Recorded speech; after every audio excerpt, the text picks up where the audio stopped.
Antes de empezar la clase quería comentar que ha fallecido una persona que era asidua a los cursos de la Fundación, que es la doctora Alba García Cueto, ¿sí? Así que podríamos hacer una oración todos por ella, ¿no es cierto? Dios te salve María, llena eres de gracia, el Señor es contigo, bendita tú eres entre todas las mujeres, y bendito es el fruto de tu vientre, Jesús. Santa María, Madre de Dios, ruega por nosotros pecadores, ahora y en la hora de nuestra muerte. Amén. Amén. En el nombre del Padre, y del Hijo, y del Espíritu Santo. Muy bien. Vamos al octavo tema de este curso, ¿no?, que está estrechamente relacionado con el de la clase pasada. La clase pasada vimos la fe y la razón, y hoy nos toca la relación entre la fe y la cultura, y en el título ya he querido asociar esta relación con otro concepto que es un concepto teológico, que es el de la consagración del mundo. Por eso la clase se llama Fe y Cultura y Consagración del Mundo. Vamos a desarrollar tres núcleos conceptuales. En primer lugar, lo que podría ser toda la clase en una primera aproximación, porque cuando se habla de la relación entre fe y cultura, lo primero que hay que señalar es la cultura como un bien humano, ¿no? La idea de que la gracia asume la naturaleza y todos los bienes de la naturaleza, por lo tanto asume también ese bien natural que es la cultura, y eso dentro de los principios fundamentales de la relación entre naturaleza y gracia. Y la fe allí tiene un papel primordial, porque la fe es la luz de la inteligencia cristiana y por lo tanto es la luz que guía esa asunción de la cultura por la fe. Y lo hace haciéndose presente en la cultura a través de una elaboración intelectual y por lo tanto cultural también de la fe, que es la teología. Ese sería el primer núcleo conceptual. Pero a este núcleo vamos a agregar otros dos. En segundo lugar vamos a considerar otra relación entre fe y cultura. Es decir, esta relación consiste en ver a la cultura desde la luz de la fe elaborada teológicamente. Es decir, una teología de la cultura. Ese sería el segundo punto. Es decir, ¿qué significa la cultura vista teológicamente? Ese va a ser nuestro segundo asunto. Y esto a su vez lo vamos a centrar en una teología que tenga como eje el misterio del Logos encarnado. Y por último, vamos a hablar de la consagración del mundo y la cultura cristiana. Ahí ya aparece un concepto que vamos a hacer aparecer ya en el primer punto, y es la cultura cristiana. Pero la cultura se puede entender primariamente como un bien de naturaleza, sí, claro que sí, pero como todos los bienes de naturaleza está llamado a ser transfigurado por la gracia, de manera tal que así como hay un hombre cristiano, hay una cultura cristiana. Pero esta cultura cristiana es un instrumento de la consagración del mundo. Es el concepto que vamos a poner en el tercer lugar, y allí termina o culmina la teología de la cultura de alguna manera, porque en esa consagración del mundo vemos la totalidad de las cosas como dedicadas y destinadas al Dios que es Padre y es Hijo y Espíritu Santo como fin último. Estos son los tres núcleos que vamos a tratar de presentar. Para abordar el primero, para cada uno he puesto un texto introductorio, ¿no? En el primero, el final del capítulo 3 de la primera a los Corintios, que ya hemos citado más de una vez. Todo es vuestro, mas vosotros sois de Cristo, y Cristo de Dios.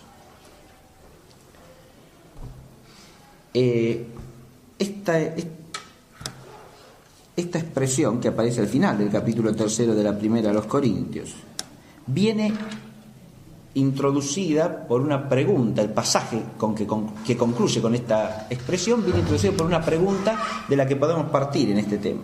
Dice así: ¿no sabéis que sois templo de Dios y que el Espíritu de Dios habita en vosotros? Si alguno destruye el templo de Dios, Dios le aniquilará, porque el templo de Dios es santo y ese templo sois vosotros. El párrafo que empieza con esto termina con la expresión que hemos citado y que consta en nuestro esquema, ¿no es cierto? Es importante situarse en esta perspectiva porque si nosotros oímos el comienzo de este pasaje, ¿no?, Pablo está procurando recordarle a los cristianos de Corinto quiénes son. Pero ¿quiénes son a la luz de la fe, precisamente? Él les dice: ¿no sabéis que sois templo de Dios y que el Espíritu de Dios habita en vosotros? Es una pregunta retórica, ¿no? Tenéis que saber eso, no lo sabéis. Pareciera que no lo sabéis. Eso es lo que les está diciendo. Pero eso lo saben. ¿Con qué saber? Y solamente lo saben a la luz de la fe. Y es esa conciencia de ser templos del Espíritu,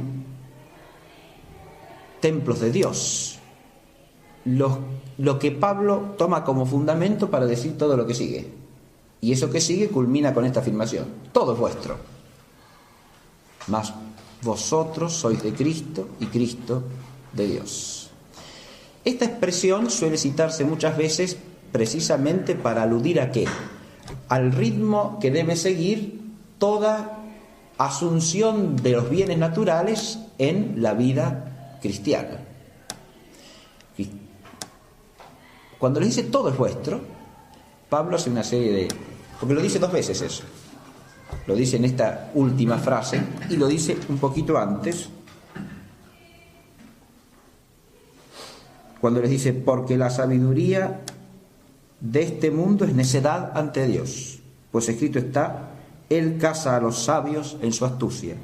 Y otra vez: el Señor conoce cuán vanos son los planes de los sabios. Nadie pues se gloríe en los hombres, que todo es vuestro. Ya Pablo, ya Apolo, ya Cefas, ya el mundo, ya la vida, ya la muerte, ya lo presente, ya lo venidero, todo es vuestro. Y vosotros sois de Cristo y Cristo de Dios.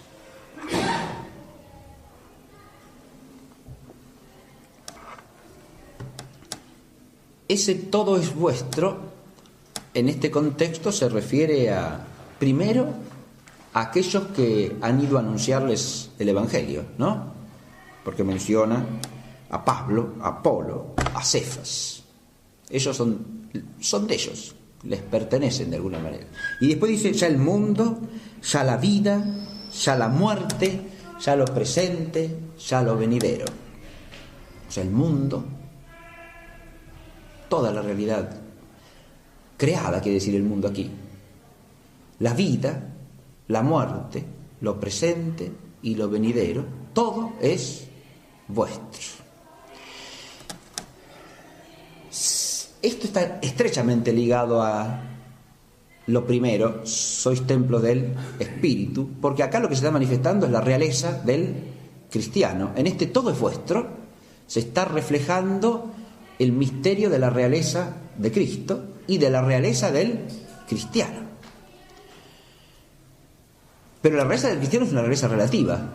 No todo es vuestro hasta allí, de manera que nos apropiamos de todo y señoreamos las cosas por nosotros mismos, porque nosotros no nos pertenecemos. Esto es lo otro que San Pablo dice, ¿no? Y lo dice enfáticamente, y lo dice de diversas maneras, ¿no? Acá tenemos que recordar esa otra expresión de San Pablo: nadie vive para sí, ni muere para sí.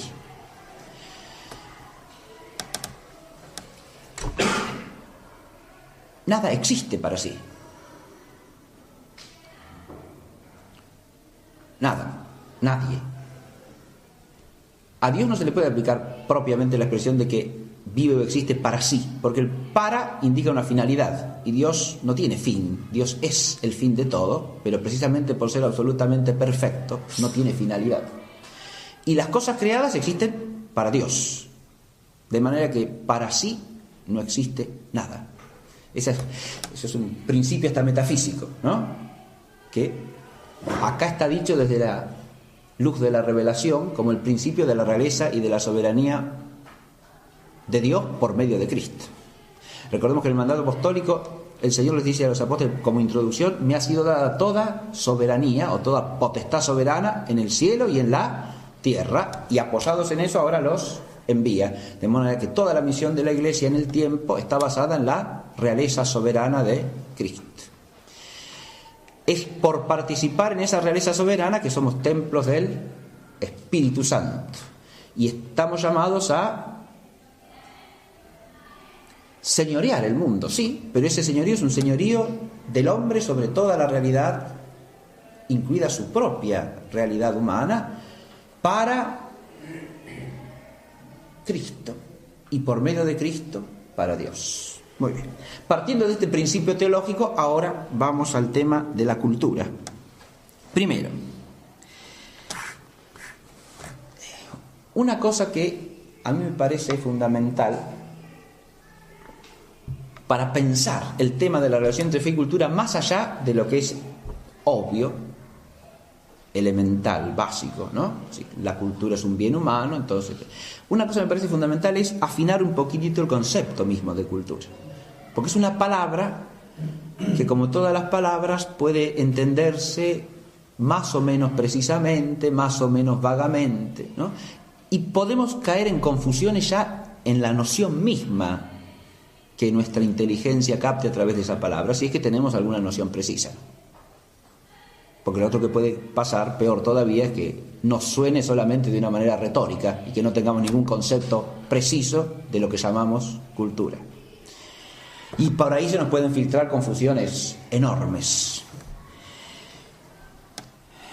Lo primero que hay que distinguir es dos sentidos históricos de cultura. Este es un tema que incluso vimos en el curso del primer cuatrimestre. La distinción entre el sentido estricto de cultura y el sentido lato, ¿no? Lo que Jäger llama el sentido valorativo de cultura y el sentido meramente descriptivo.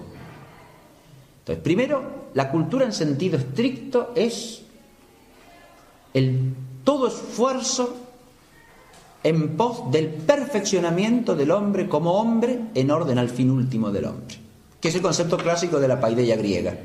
Si partimos de ahí, tenemos un concepto de cultura que es, como dice Jäger muy bien, valorativo, porque implica la noción de un perfeccionamiento y en pos de un fin. Por lo tanto, implica una noción definida de lo que es el hombre, porque si no, no puedo hablar de perfeccionamiento del hombre como hombre. No puedo saberlo. Perfeccionamiento indica progreso en el bien. Si no, no hay perfeccionamiento. Ahora, no puedo hablar del bien del hombre si no parto de una noción de la naturaleza humana. Si el hombre es cualquier cosa, el bien del hombre también es cualquier cosa. Pero además, ese perfeccionamiento del hombre en cuanto hombre, o sea que en esto hay una cuestión fundamental. Si es perfeccionamiento del hombre en cuanto hombre, está centrado en lo que llamamos el bien específicamente humano y por lo tanto, primariamente el bien espiritual. Y todo otro bien respecto de ese es instrumental y por lo tanto secundario.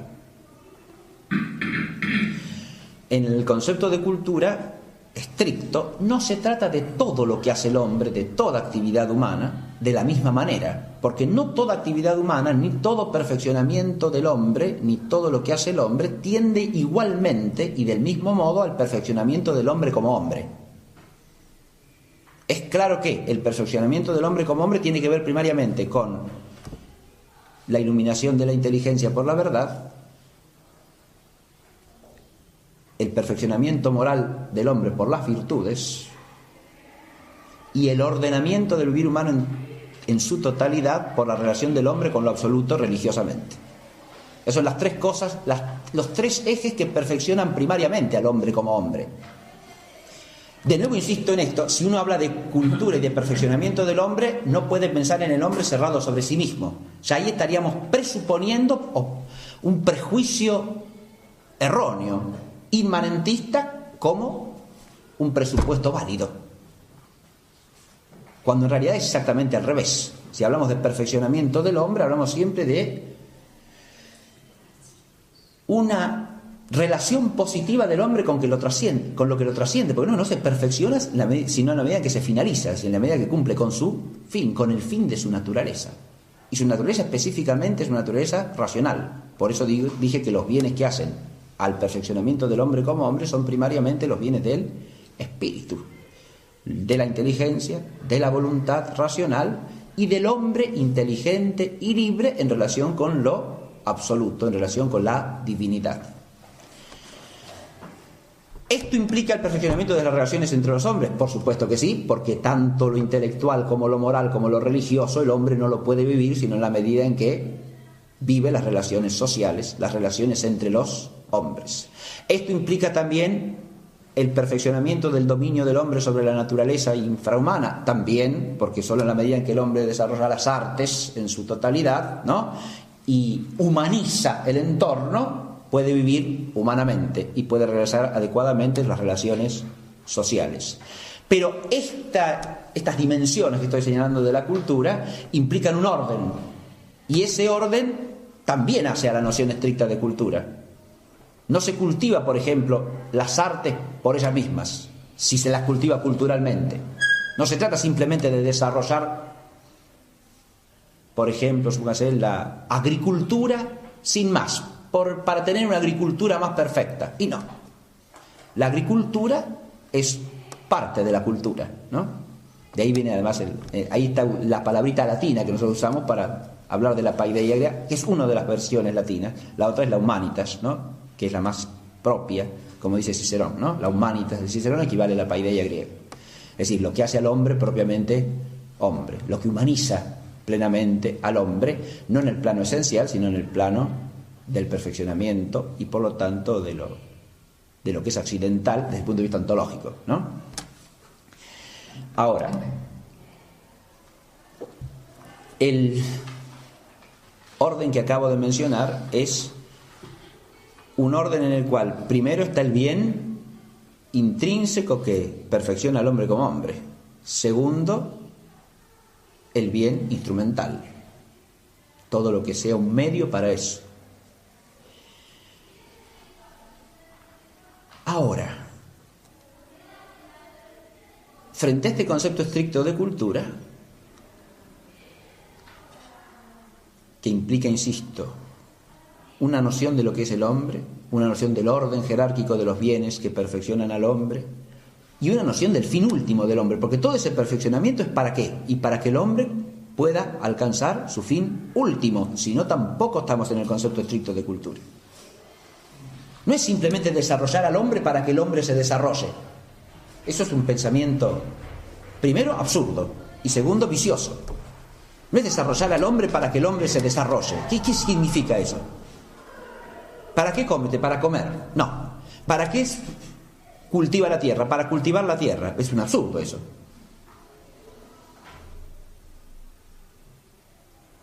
Poner como fin de la actividad misma no tiene sentido.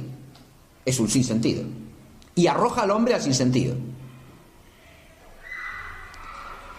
Por eso todo esfuerzo de perfeccionamiento del hombre que no tiene un horizonte de fin carece de sentido.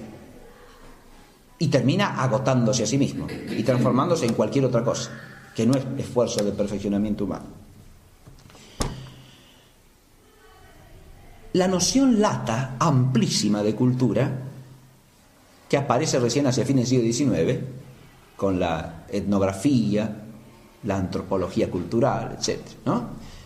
Llama cultura todo lo que hace el hombre, simplemente contraponiéndolo a la naturaleza, ¿no? Naturaleza es lo dado, y todo lo que el hombre hace para transformar su entorno y que viene del hombre mismo como un esfuerzo racional, ¿no? Eso se llama cultura. Esta es una noción lata de cultura, y esta es descriptiva, no valorativa. Esta noción, primero que nada, tiene cierta legitimidad, se la puede aceptar hasta cierto punto como derivada de la anterior, pero solo si conserva un sentido analógico. Es decir, si hay algún esfuerzo de por medio por perfeccionar alguna dimensión del hombre. Si no, no tendría sentido hablar de cultura allí. Si solemos usar la palabra cultura en este sentido lato para referirnos a ¿qué? A modos de pensar, a modos de vivir, a modos de hacer las cosas que están socialmente compartidos en algún momento histórico o en alguna instancia geográfica, ¿no? O sea, por algún pueblo en algún tiempo y lugar. Y listo. No, pero esos son modos de vida, modos de hacer las cosas, modos de pensar. Eso se llama cultura. Bueno, que eso tiene una dimensión cultural siempre es evidente. Llamarlo cultura sin más puede inducir a equívoco. Y es por lo menos imprudente. Se hace constantemente. Es un uso vulgar de la palabra hoy día. Más aún, hasta es el único en algunos contextos que se piensa, ¿no? Pero entonces ya se cae, si es el único que se piensa, se cae en una visión relativista de la cultura. Y además avalorativa. Y las dos cosas son erróneas. ¿Por qué? Primero, porque se cae en una visión según la cual cultura es lo que hace el hombre, sea lo que sea. Eso es darle a la palabra cultura un sentido totalmente distinto y equívoco respecto del anterior. Porque si cultura es perfeccionamiento del hombre, no puedo llamar cultura a cualquier cosa que haga el hombre. Por el solo hecho de que la haga el hombre. Segundo,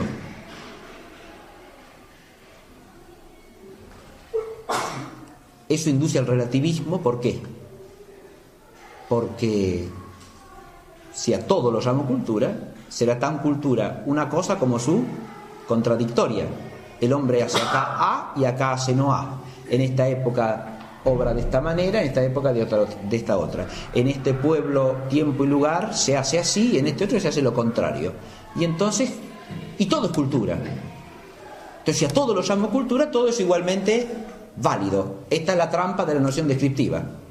¿Se entiende? Como es cultural, está bien. Porque no nos olvidemos que acá el uso de la palabra, como siempre, es un uso que tiene historia, ¿no?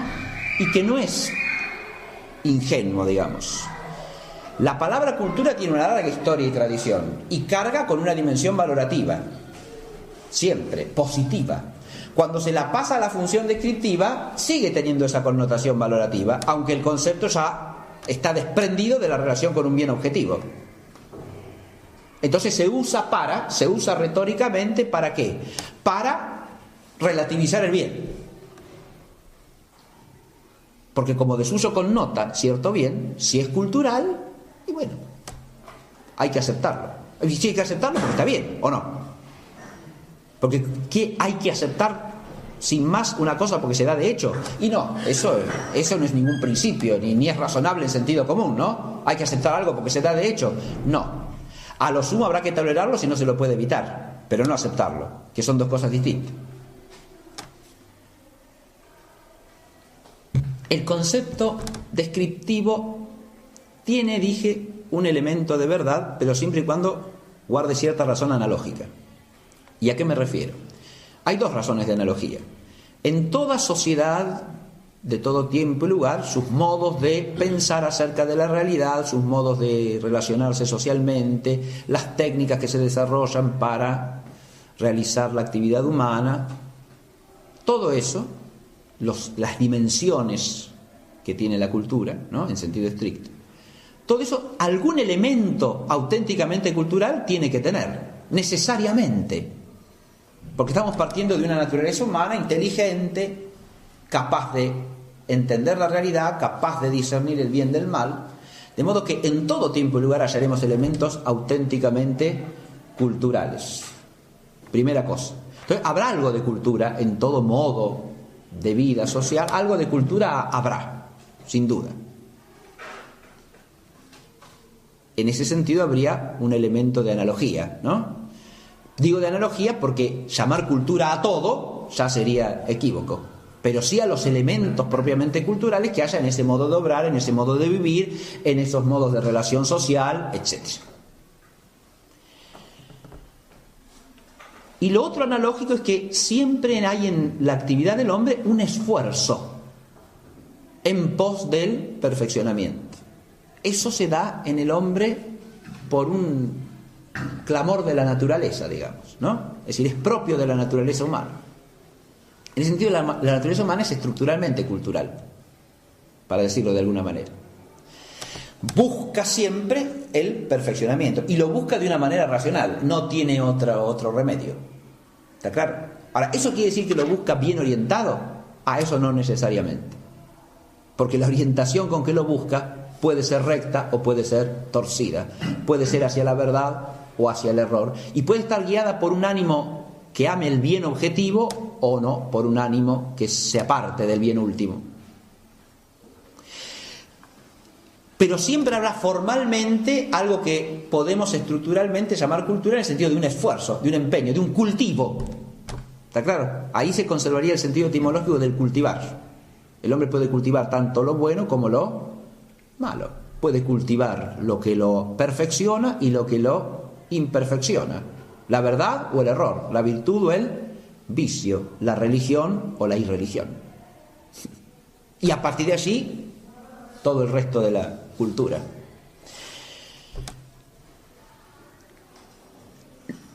Sin embargo, hay que añadir otra cosa más para terminar de precisar el concepto de cultura.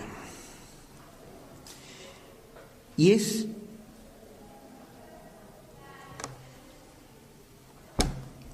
que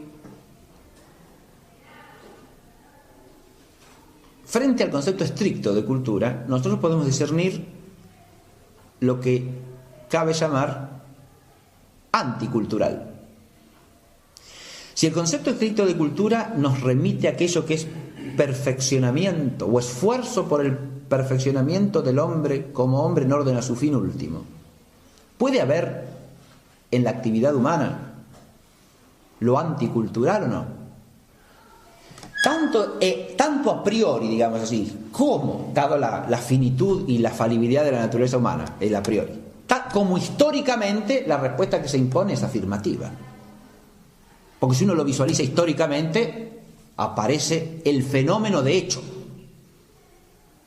Uno puede admirar la cultura en la Grecia clásica, pero no puede dejar de advertir que hay corrientes que son anticulturales, como la sofística, por ejemplo. Son corrientes que podemos llamar anticulturales. ¿Por qué? Porque lejos de ser un esfuerzo por el perfeccionamiento del hombre como hombre, son un esfuerzo por hacer desaparecer esa idea. Porque esto es algo que hay que entender. La cultura es algo que se da como crece el pasto. No. Se da humanamente, porque es algo propio del hombre. Y si se da humanamente, supone una conciencia de. Es decir, no hay cultura en sentido estricto si no hay cierta conciencia de cultura. Si el hombre no tiene la conciencia de que está llamado a buscar el perfeccionamiento de su propio ser en lo que lo hace propiamente hombre, habrá cultura de casualidad, digamos, pero no en sentido estricto, de nuevo. Si ese esfuerzo no es consciente de sí mismo, si el hombre no busca deliberadamente ese fin, el esfuerzo no es propiamente cultural. En la paideia, Jäger insiste en este hecho de que esa idea plenamente consciente es un descubrimiento griego. Que en otras tradiciones lo que hay que buscar son nociones análogas en todo caso, pero no esa misma noción en sentido propio.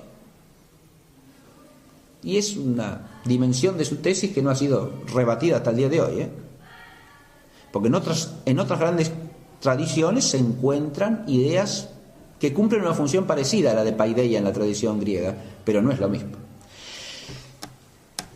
Si uno toma el sentido estricto completo, es claro que puede haber anticultura. ¿Qué es? Es el esfuerzo por minar las bases mismas de la paideia.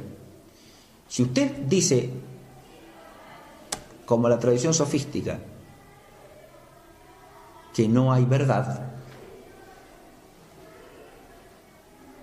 y que si la hay no se la puede conocer. ¿Qué pasa con el esfuerzo por perfeccionar al hombre como hombre? Y no tiene sentido. Cae por su base. Se tratará solamente de adquirir ciertas habilidades que nos permitan obtener nuestros fines, el que usted quiera. Si todo depende de cada quien, ¿sí? Si no hay una verdad, si no hay un bien objetivo, entonces cada quien se la arregle como puede y como quiera, ¿verdad? Esa es una idea anticultural, no cultural. Ni es un elemento de cultura, no. Eso es anticultura. El fenómeno de la anticultura es un fenómeno histórico. Se lo puede negar solamente no queriendo verlo. Entonces es irresponsable hablar de cultura sin más, sin tener en cuenta esta otra dimensión de la que el hombre es capaz. Así como el hombre es capaz del esfuerzo cultural, el hombre también es capaz de la anticultura, que implica también el esfuerzo. Y en el sentido lato del cultivo, una cierta cultura también. Por eso, la anticultura puede transformarse también en contracultura. Ahora, cuando la llamamos contracultura, ¿qué quiero decir? Pretende usurpar el lugar de la auténtica cultura, ponerse en su sitio y desplazar a la otra. ¿Está claro? Y se presenta ella misma como la auténtica cultura. Este fenómeno, que se puede visualizar a lo largo de la historia, incluso en la antigüedad clásica y en diversas tradiciones antiguas, en el antiguo Egipto uno lo puede estudiar también, tiene características particulares, distintas a las griegas, pero se da también el fenómeno. En la China clásica también.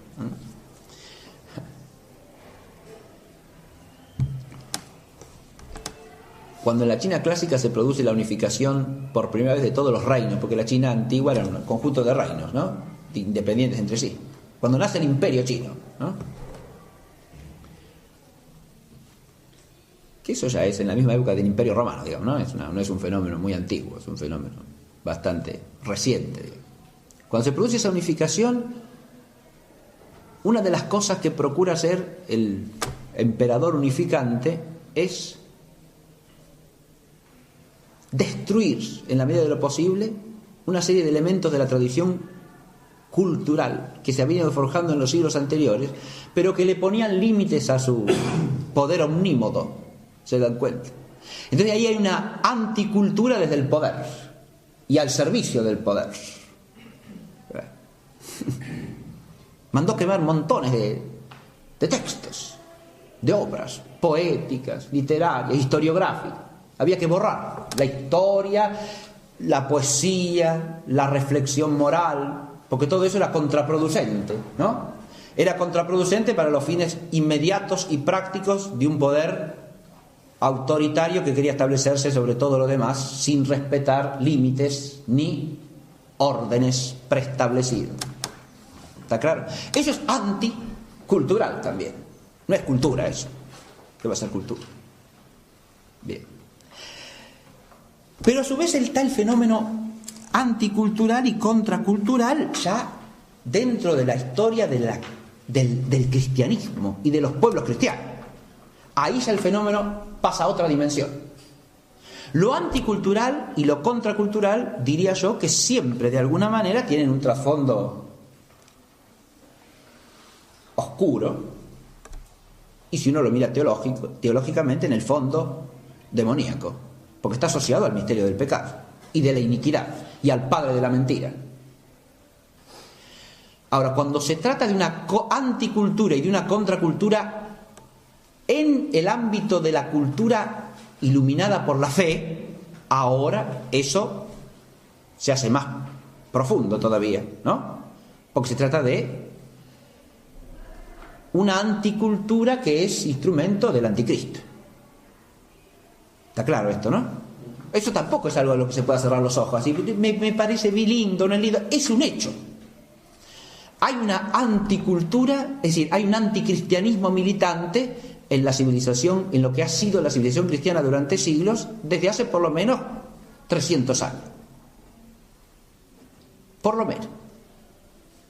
Es decir, hay un anticristianismo militante ideológicamente y desplegado a través de múltiples actividades.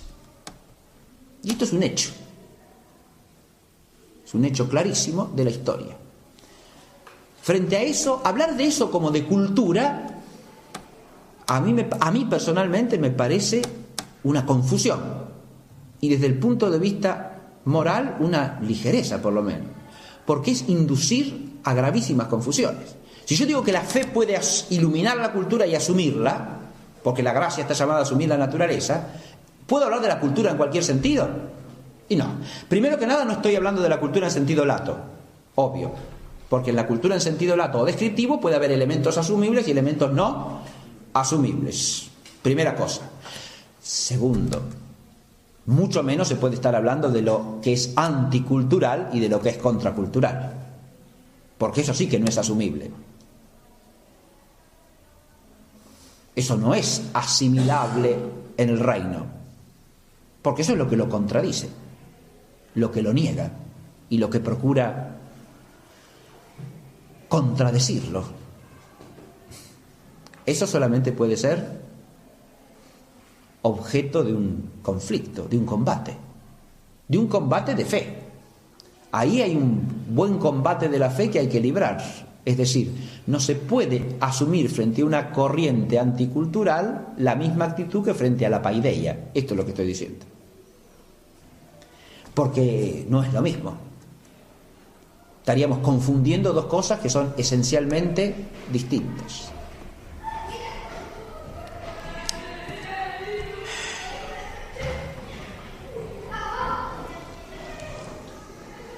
Cuando uno habla de la fe y la cultura, la fe es la luz de la inteligencia en el orden sobrenatural. La cultura en sentido estricto tiene que ver con la inteligencia, y claro que sí, es una de las dimensiones fundamentales de la cultura, porque el hombre es un ser racional y a través de la inteligencia se vincula con la verdad y con el ser de las cosas. Ahora bien, si ese hombre ha sido iluminado por la fe, su vínculo con el ser de las cosas y con la verdad es mucho más profundo. Eso implica una responsabilidad mayor y una tarea propia. No se trata ya solamente de hacer de la cultura, se trata de una cultura que necesariamente es asumida y es desplegada como instrumento del reino de Dios y de la vida cristiana. Por lo tanto, una cultura que ni siquiera se puede concebir adecuadamente, y con eso ya desembocamos en el segundo punto, pensar la cultura. Yo dije que es inherente a la noción misma de cultura la conciencia. Eso Jäger lo destaca muy bien, porque es el esfuerzo o el procurar esforzadamente el perfeccionamiento del hombre como hombre. Sí, pero es un esfuerzo consciente y deliberado. Si no, no es cultura en sentido propio. De eso.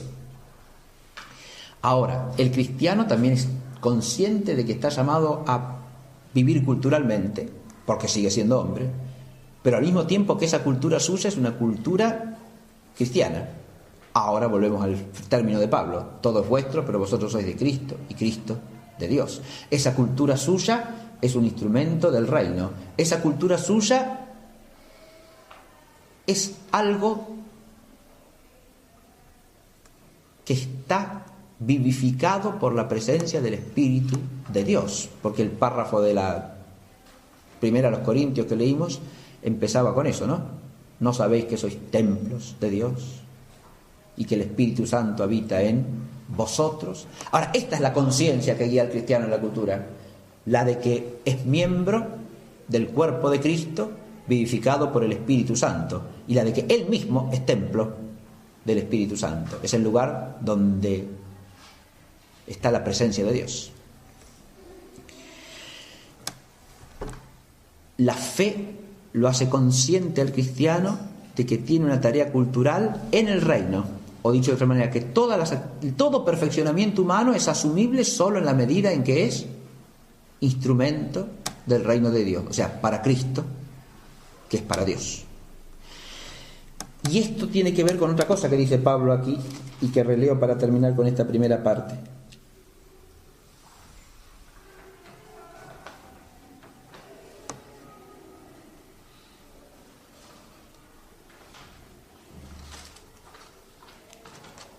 Nadie pues se gloríe en los hombres.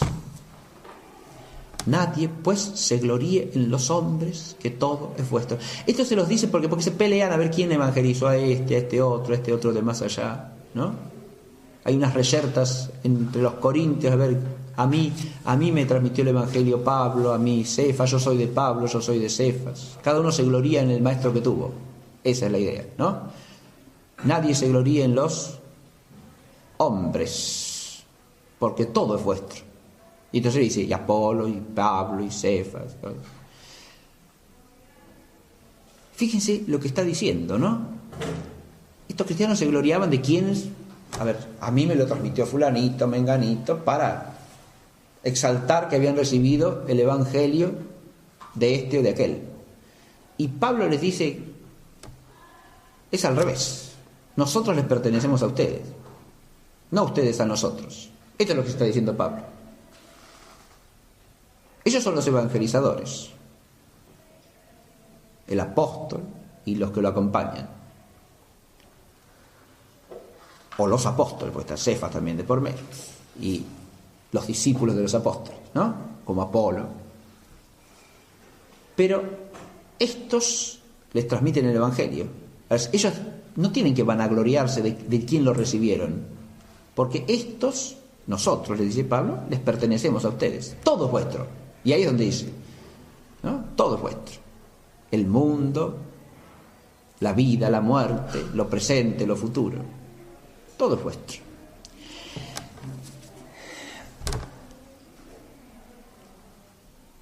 Pero la dimensión auténtica de ese todo es vuestro, que implica que no hay que gloriarse de los hombres. Esto es una cosa impresionante, ¿no? No gloriarse de los hombres. Nosotros estamos acostumbrados exactamente a lo contrario, ¿no?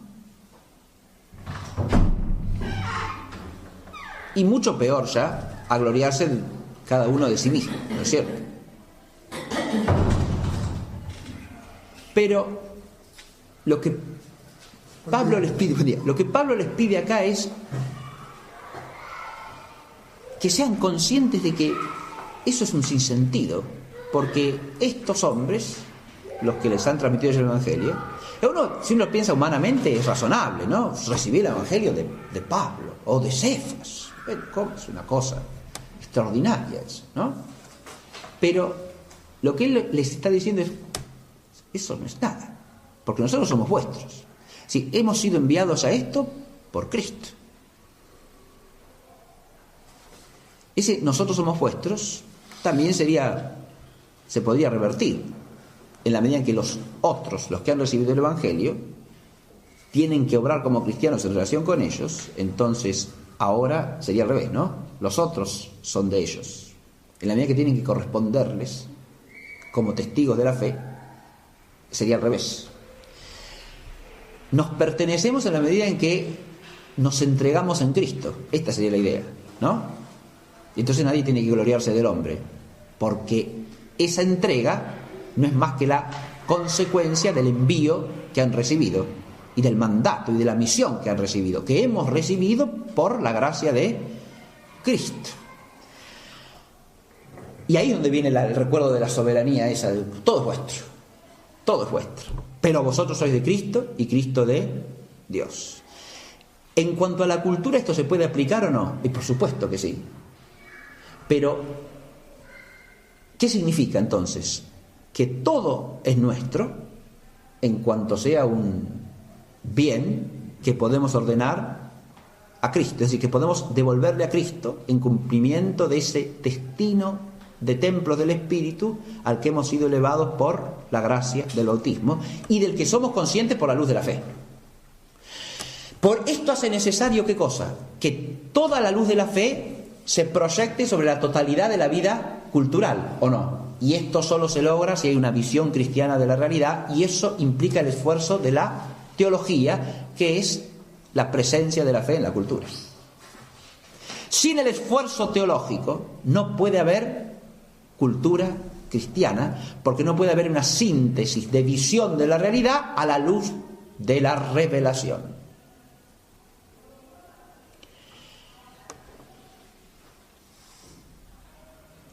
Este tema, por supuesto, tiene múltiples ramificaciones, pero acá lo que importa retener es esta idea central: la presencia de la fe en la cultura por medio del esfuerzo teológico, que ya es cultural, desuso, porque la teología implica un esfuerzo humano, pero no ya de perfeccionamiento del hombre en cuanto hombre, no. Ahí está la diferencia de la cultura cristiana: es perfeccionamiento del hombre en cuanto cristiano, del cristiano en cuanto hijo de Dios. Y esa es la cultura cristiana. Y ahí es donde la cultura se cristifica, que es el concepto que he puesto aquí, ¿no es cierto? La cristificación de la cultura quiere decir hacer a la cultura de Cristo. Pero la cultura se hace de Cristo en la medida en que el hombre se hace de Cristo. Si la inteligencia del hombre no se hace inteligencia cristiana, la cultura no puede estar iluminada por Cristo. Si el obrar del hombre no se hace obrar en el ágape de Cristo, las relaciones sociales, la vida moral de los hombres no puede cristificarse. Y la cultura moral, jurídica, política, económica, no puede cristificarse. La presencia de la fe en la cultura no es toda la presencia de la gracia y de la energía vital de la gracia en la cultura, pero es la raíz, de nuevo, ¿no? Porque es la que da la visión de las cosas y permite la conciencia que nos haga vivir de una manera cristiana y al mismo tiempo plenamente humana. Y ahí hay que recordar siempre la paradoja de la fe, ¿no? Es decir, cuanto más plenamente el hombre se entrega al don de Dios, más es planificada toda realidad del hombre. Es decir, el hombre se hace más plenamente humano en la medida que se hace cristiano, en la medida que se diviniza. Porque esa deificación del hombre es su destino último, es para lo que ha sido creado por Dios. De manera tal que en cuanto entra en juego esa vivificación por la gracia, la naturaleza alcanza su plenitud, que no es natural, sino sobrenatural.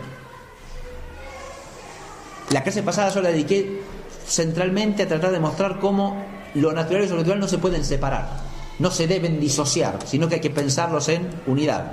Y tracé algunos ejes teológicos para eso, por ejemplo el del ejemplarismo, que ayuda muchísimo a entender eso. Pero esto es lo que hay que aplicar ahora acá. En la cultura esto hay que proyectarlo, porque la cultura se cristifica a la medida que nosotros pensamos en Cristo, y eso lo podemos hacer solo desde la fe. La cultura se cristifica a la medida que nosotros obramos y vivimos en Cristo, y eso lo podemos hacer solo a partir de la raíz de la fe, pero de esa fe que obra por el ágape. Y es indisociable a su vez de la esperanza cristiana, porque el esfuerzo progresivo implica la esperanza, ¿no? Nadie se esfuerza si no espera, si no tiene esperanza en el bien por venir. La esperanza es dinamizadora de todo esfuerzo, también del esfuerzo cultural. Sin esperanza no se hace nada, ¿no? Si uno no tiene esperanza de que eso va a ser un bien fructífero en orden al fin último, ¿para qué lo hace? Y bueno, lo hacen, por ahí lo hace, pero lo hace porque, y bueno, porque se dan las circunstancias, porque está ahí, porque ya que estemos en el baile, bailemos, ¿no? Pero eso no es un esfuerzo profundo, vigoroso, denodado, nunca. Se hace lo que cae y lo mejor que se puede y más o menos, ¿no? Pero sin una meta y por lo tanto sin esperanza, ¿no? Muy bien, vamos a la segunda parte ya. Dice logos humano y cultura. Deliberadamente yo me he retenido en esta primera parte porque cuando hablé de las dimensiones de la cultura, de los elementos de la cultura, pasé por alto un tema que es el que quiero plantear ahora.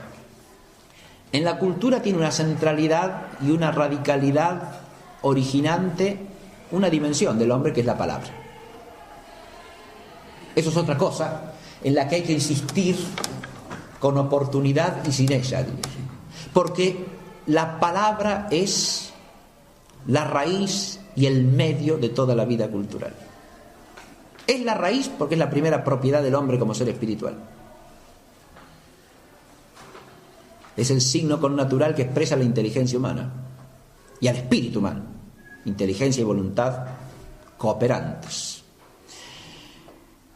Pero además en la palabra es que se expresa el sentido de las cosas y por lo tanto es el signo de todos los signos. El hombre es un ser que vive de signos y la cultura está hecha de signos, ¿sí? Los gestos, las acciones, las actitudes, todo.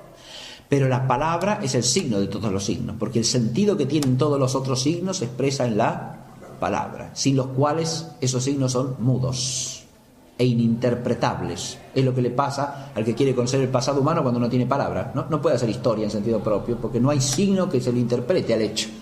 Puede conocer un hecho en su materialidad, pero no en su significado. ¿Está claro? Si yo no tengo textos del antiguo Egipto, ¿qué sé lo que significan las pirámides? Y lo que a mí se me ocurra. Y no, lo que a mí se me ocurra no. Eso ya no es lo que significaron. Eso es una hipótesis mía, claro. La arqueología solamente encuentra un resto mudo, al cual uno le podrá conjeturar algún sentido, pero del cual no puede saber el sentido si no oye la palabra del que lo hizo. Las palabras son las que manifiestan el espíritu. Y esto vale tanto positiva como negativamente, ¿no? Porque eso de que de la abundancia del corazón hablan los labios es una ley universal, ¿no? Sí, claro. Siempre, más tarde o más temprano, en lo que se profiere exteriormente se manifiesta el interior, ¿no? Se manifiesta la interioridad en la palabra. La palabra, por lo tanto, tiene un papel fundamental en la cultura, ¿no?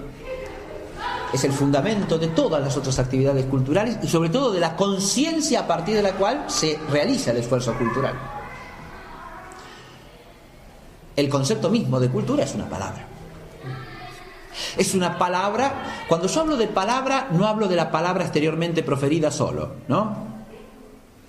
Eso es un concepto que hay que aclarar siempre. Nosotros solemos identificar la palabra con el lenguaje. Filosóficamente eso es un error. Es un error fenomenista y exteriorizador de la palabra. La palabra, pensada adecuadamente, implica dos dimensiones, que son las que los escolásticos llaman el verbo mental y el verbo oral. O sea, la palabra interior, que es un signo en la inteligencia, del ser de las cosas que la inteligencia ha captado, y la palabra exteriormente proferida, que es el verbo oral, ¿no? El signo materialmente comunicante de ese signo interior, indisociable de él, unido esencialmente a él, porque son dos dimensiones del mismo y único signo. Pero este signo es un signo que lo abre al hombre al ser de las cosas. En la palabra nosotros hacemos que el ser aparezca y se manifieste. Heidegger tiene una expresión que quiero comentar aquí porque me parece muy interesante y muy profunda, cuando habla de la palabra como la morada del ser. La morada es una metáfora que usa, obviamente, ¿no? La palabra es la morada del ser. La morada uno la puede entender en el lugar en que está. Claro, esto no hay que entender esta expresión en sentido idealista, es decir, que la palabra es la morada del ser no quiere decir que el ser es puesto por la palabra. No, el ser de las cosas es lo que la palabra recoge y expresa. Entonces, ¿en qué sentido es la morada del ser? Morada, primero que nada, por su etimología, hace alusión al lugar donde se permanece. Morare en latín es permanecer, estar permanentemente. Entonces, el ser permanece en la palabra para el hombre. Y claro, es lo que explica la función esencial que tiene la palabra. Porque ¿para qué profiere el hombre ese signo interior que es el concepto, o sea, el verbo mental? Para que el ser que ha captado permanezca ante su mirada, para que esté en él, para tenerlo siempre delante. Porque ese signo me remite al ser que he captado. Lo hace presente en mí, lo hace morar en mí. La palabra es morada del ser porque en la palabra el ser adquiere permanencia para el hombre. Solo en la medida en que esa palabra sigue siendo auténtica y original, es decir, en la medida en que sigue nombrando al ser que ha nombrado, ¿no? Para eso siempre tiene que ser pensada. Si se hace hueca, si se hace impensada, si se hace mero soplo de la voz, entonces ya deja de ser palabra, ¿no? Se transforma en una cáscara vacía que no me remite al ser de las cosas. Porque también la palabra tiene su corrupción, como todas las cosas humanas, ¿no? La palabra es morada primero porque es donde el ser se hace presente para permanecer. Culturalmente, ¿esto qué significa? Que si uno quiere borrar algo del mapa, culturalmente, y borra la palabra, ¿no? Si uno quiere hacer que algo no exista más culturalmente, ¿de qué se vale? Y de las palabras. Si uno quiere hacer aparecer algo como si fuese otra cosa, que no es, ¿a qué puede recurrir? Y a la palabra. Y es lo que se hace constantemente, ¿no? Es decir, ¿por qué el aferrarse a las palabras? Pero es que el aferrarse a las palabras no es un capricho. En las palabras se juega nada más y nada menos que la presencia y la permanencia del ser ante el hombre, porque es la morada del ser. Esto hay que trasladarlo también al orden sobrenatural, por supuesto. Ahí ya entramos en la palabra revelante y en un ser que nos trasciende y que no podemos alcanzar con la sola inteligencia. Y ahí está la fe. La palabra de fe nos hace presente a Dios mismo desde la perspectiva de Dios, no desde la nuestra. No ya desde el empeño de la inteligencia humana por entender la realidad, sino desde el don de Dios para comunicarnos la luz de la sabiduría divina. Pero es morada del ser en otro sentido, porque la palabra morada además se refiere al lugar donde uno habita, pero como en su lugar propio, es decir, el hogar. El hogar. De manera tal que en este segundo es el hogar del ser. ¿Qué quiere decir esto? En la palabra las cosas alcanzan su hogar, es decir, el lugar donde deben estar, su lugar propio. ¿Cómo es esto? Esto tiene que ver con otra cuestión. Todas las cosas tienen existencia en sí mismas, sí, pero no existen para sí mismas. Las inferiores existen para las superiores. En el orden de los seres creados, todas las cosas que no son personas existen para los seres personales. En el de Principios de Orígenes esto aparece como una visión luminosísima, ¿no? Porque Orígenes sostiene que Dios crea en su designio primariamente seres que son personas. Y al universo material lo crea para las personas. Para que les sea un medio a las personas finitas para llegar a Dios. Es un instrumento para que las personas que no son Dios lleguen a Dios. Para eso existe la realidad material. Entonces no existen las cosas para estar ahí. Existen para que las personas las puedan nombrar. Es decir, conocerlas, entenderlas, amarlas y llevarlas a su fin.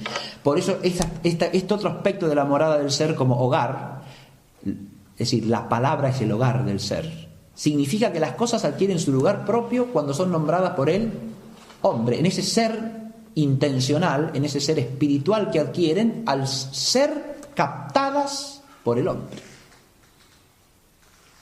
Por todos los que son personas, digamos, por todas las criaturas personales. Que al decir las cosas creadas, son las únicas que pueden captar su sentido, su valor, su significación y su destino. Entonces las cosas ahí adquieren su hogar, están en su lugar, en el lugar para el cual han sido creadas. Porque han sido creadas como medios, pero no llegan a ser medios aptos si el hombre no las llega a nombrar según su propio ser y según el fin que tiene ese ser. Por eso, en el relato del Génesis, Dios hace desfilar ante Adán todas las cosas creadas para que les ponga un nombre.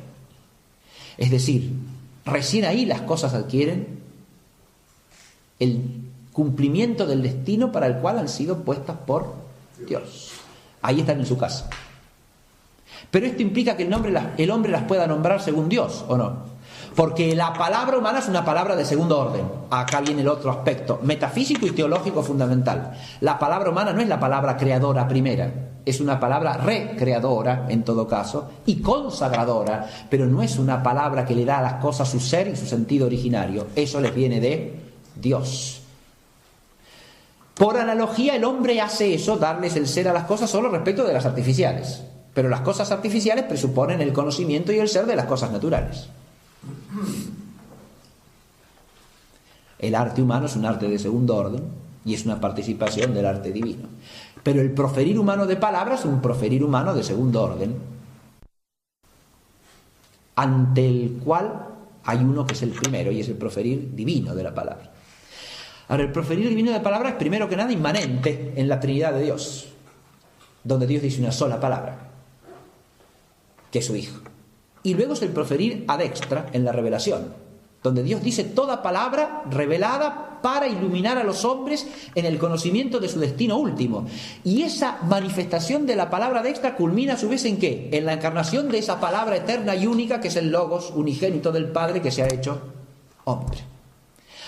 Ahora, fíjense ustedes, si desde acá visualizamos la cultura, toda cultura humana puede ser medida en su calidad por la palabra que la rige, ¿no? Pero la palabra que está llamada en última instancia a regir toda cultura es la palabra de Dios. Y ahí vemos el vínculo profundísimo de la... Primero, si la cultura es esencial y fundamentalmente en su origen palabra, la cultura tiene de suyo un sentido teológico. Porque la palabra primera es la palabra divina. Por eso acá dije que hay una teología de la palabra, de la cultura, perdón, que está basada en esta teología de la palabra. Podríamos partir de Dios como creador y del hombre como hacedor a su vez, ¿no? También. Pero yo creo que es más profundo empezar por la palabra, porque toda actividad productora del hombre presupone antes la capacidad del hombre de decir los nombres de las cosas. No puede haber arte si no hay logos. Porque el arte empieza también como logos, ¿no? Empieza como una palabra proferida en el interior del pensamiento humano. Pero esa palabra que es una idea productiva presupone otros logos y anteriores, porque presupone que conocemos la naturaleza también en alguna medida. Si no he conocido la naturaleza no puede haber arte alguno. De manera que la actividad productiva del hombre, creadora, es posterior a la actividad de la palabra. La palabra está en la raíz, es anterior. Por eso la teología de la cultura tiene que ir hasta allí, hasta la palabra. Pero además porque allí se ve la unidad de lo natural y lo sobrenatural de nuevo, en otra perspectiva. Porque toda palabra humana está llamada a ser una manifestación concorde con la palabra divina. Cuando hablamos de esa hogareidad que está implicada en la idea de la palabra como morada del ser, podemos recordar otra idea de Heidegger, que es la del hombre como pastor del ser. El hombre está llamado a pastorear a las cosas. Eso es una idea que, claro, uno la puede ubicar desde el trasfondo bíblico. Obviamente, el hombre es el pastor de la creación, puesto por Dios al frente de toda la creación material para que la guíe hacia Dios. Y esto tiene que ver con la palabra, y claro que sí. Porque no puede guiar si no es a partir de la palabra en que discierne lo que las cosas son y para qué son, y discierne el sentido de su propia existencia. Pero el discernimiento último no puede venir del esfuerzo solo de la palabra humana, necesita la iluminación de la palabra divina. De esto ya tienen cierta conciencia los antiguos de diversa manera, y en particular los griegos, porque esa idea del pastor, del hombre como pastor a través de la palabra, es la que aparece en el proemio de la Teogonía de Hesíodo. El hombre dice palabras, sí, pero necesita que se le aparezca la musa, que es la que canta la alabanza de Zeus y de todos los seres celestes en el Olimpo, para comunicarle el cántico que permite que el hombre se eleve hacia lo divino, hacia lo celeste. Y entonces el hombre puede vivir de una manera auténticamente humana, porque hasta ahí vivía, le dice la musa, mirando hacia abajo, como si fuese una bestia, oprobio de la tierra lo llama, y les habla a los pastores que están cuidando los rebaños. Ahora pueden ser auténticamente pastores solo si cantan la alabanza celestial, si se unen a la alabanza celestial. Es una visión profundísima. Esto tiene que ver con la cultura, ¿se da cuenta? Si cultura es eso. Pero entonces la cultura no es un esfuerzo meramente humano. No basta el esfuerzo humano, no. Ahí se ve hasta qué punto cuando nosotros decimos la cultura es algo de orden natural que está llamado a ser asumido. Estamos diciendo algo que es correcto, pero que no es del todo exacto. La cultura es algo de orden natural, bien, sí, no solamente, no meramente, no puramente. Porque el esfuerzo del hombre por perfeccionarse a sí mismo no cierra en la naturaleza. Porque la naturaleza cerrada no existe. El hombre está puesto en comunicación con lo que lo trasciende.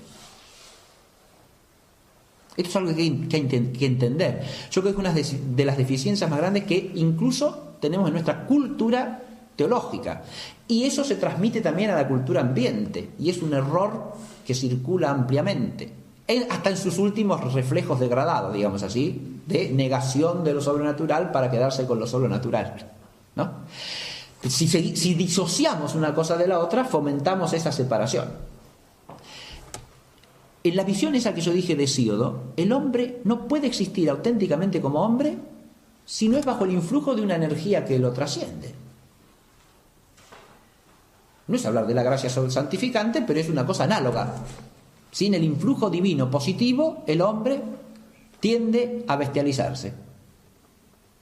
Diría yo que es hasta de conocimiento vulgar esto, y que el hombre lo experimenta como ser religioso en todas las grandes tradiciones, de una manera o de otra.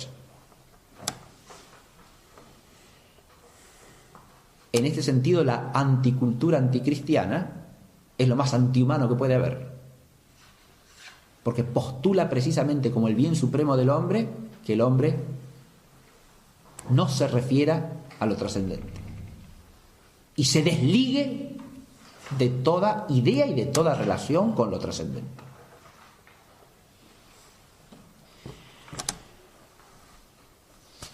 Teológicamente hablando, uno puede incluso graduar aquí el influjo trascendente, porque puede hablarse de un influjo sobrenatural que es estrictamente divino, pero también preternatural, o sea, el influjo angélico,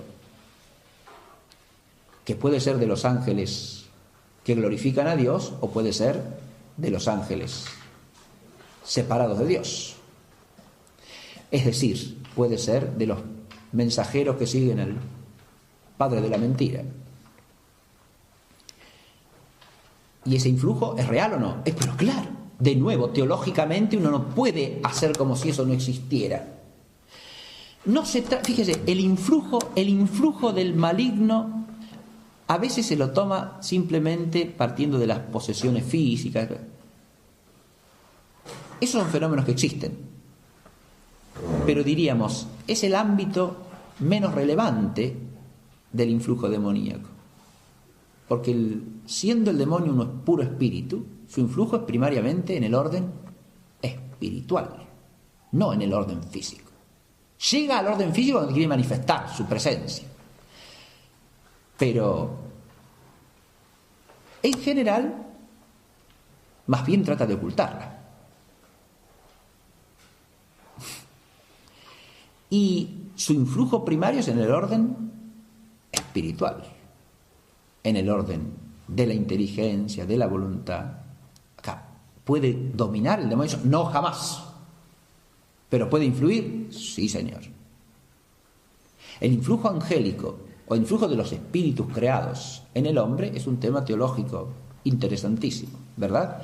Del cual no hay que desprenderse en esta síntesis. La cultura tiene que ver con el influjo angélico. ¿De qué está hablando? Claro, si yo digo esto, ¿se dan cuenta? Yo salgo acá a la calle a decir que un problema fundamental de la cultura es el influjo angélico o demoníaco en la actividad humana. Este es un tarado, ¿dónde salió? ¿De qué catacumba lo sacaron? Bien, claro, sí, es una cosa, pero alegremente sí se habla de los exorcismos, las posesiones, todo eso parece muy bien, interesa muchísimo, etc. Pero si uno habla del influjo demoníaco en la cultura, ya es una cosa intolerable. ¿Se entiende? Porque a lo mejor al demonio le complace que se hable de las posesiones y no que se hable de esto otro. Bien. Pero el influjo preternatural en la cultura muestra también esto mismo que yo quería decir. La cultura es algo, como todo lo humano, abierto a las energías que lo trascienden. De hecho, no solo abierto, vinculado a eso realmente, quiéralo el hombre o no, lo procure o no lo procure, es una realidad de hecho porque está en el orden de la creación y está en el orden del misterio de la historia. Eso se da necesariamente.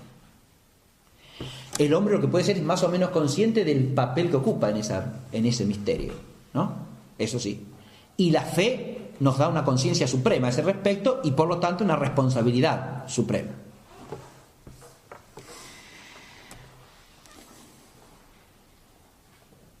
Ahora, por eso puse así la palabra como signo metafísico y la dimensión preternatural y sobrenatural de la cultura. La palabra es signo metafísico porque es signo del ser. Ahora bien, la apertura del hombre al ser y la relación vital del hombre con el ser se juega desde el punto de vista de la conciencia del hombre con respecto al ser en la palabra. Claro. Pero la relación con el ser quiere decir la relación en última instancia con qué ser, y con el ser divino, que es el ser primerísimo del cual deriva todo otro ser. El hombre no se puede relacionar con el ser sin relacionarse en última instancia con Dios, para afirmarlo o para negarlo. Pero la relación con Dios es la relación suprema del hombre con el ser. ¿Y en eso hay influjo divino sobre el hombre o no? Necesariamente. Cuando el hombre busca a Dios a través de los signos de la creación, esa búsqueda no tiene que ver con Dios. ¿Y cómo no va a tener que ver con Dios? Dios le ha puesto esas cosas para que a través de ellas pueda ascender hacia Él, y Dios lo mueve al hombre a que lo haga o no. Y evidentemente sí.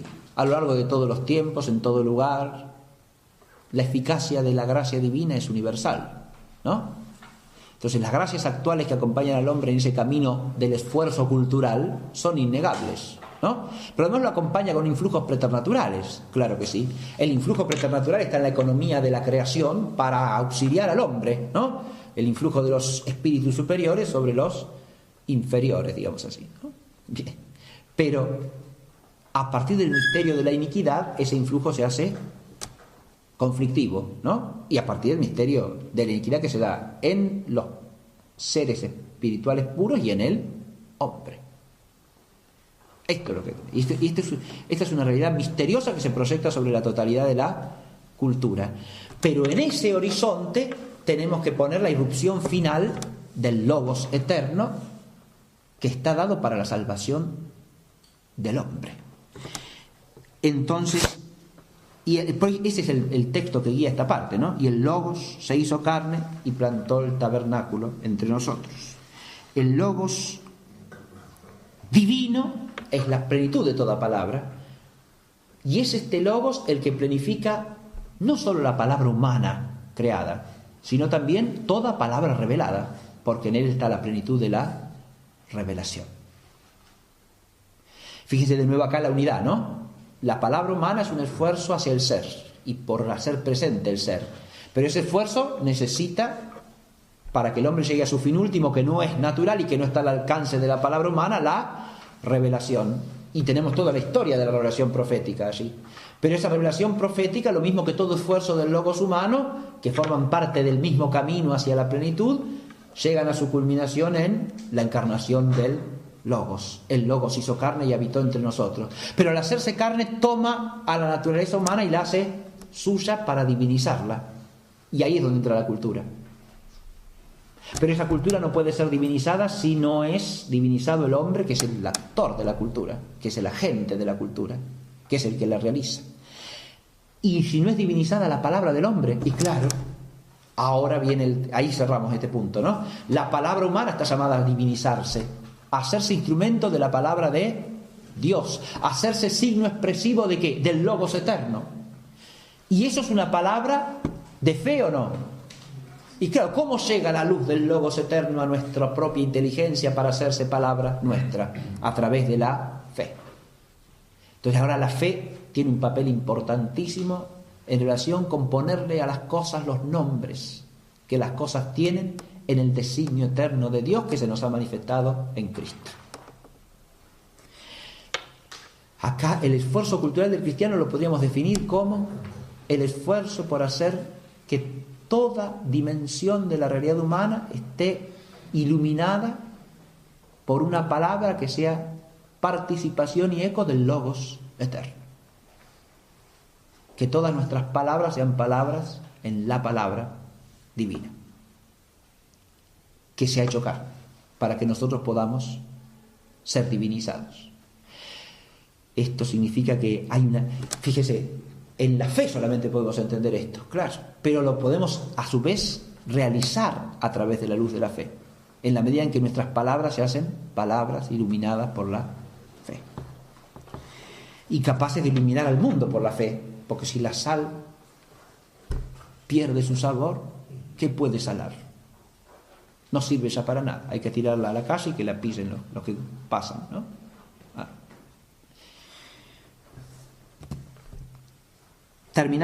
Terminamos entonces con la consagración del mundo y la cultura cristiana, porque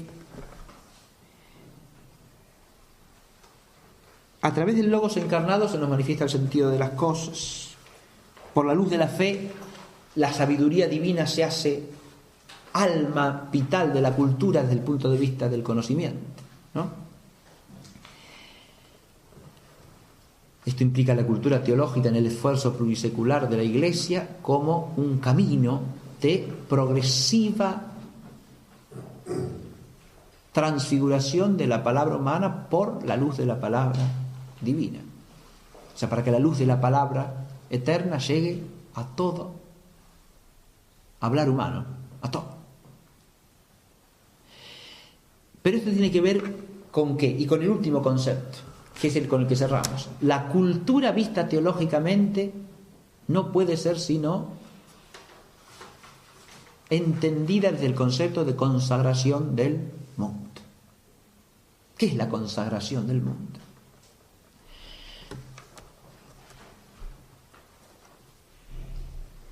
Podríamos decir que la consagración del mundo es el efecto primario de la encarnación del Verbo.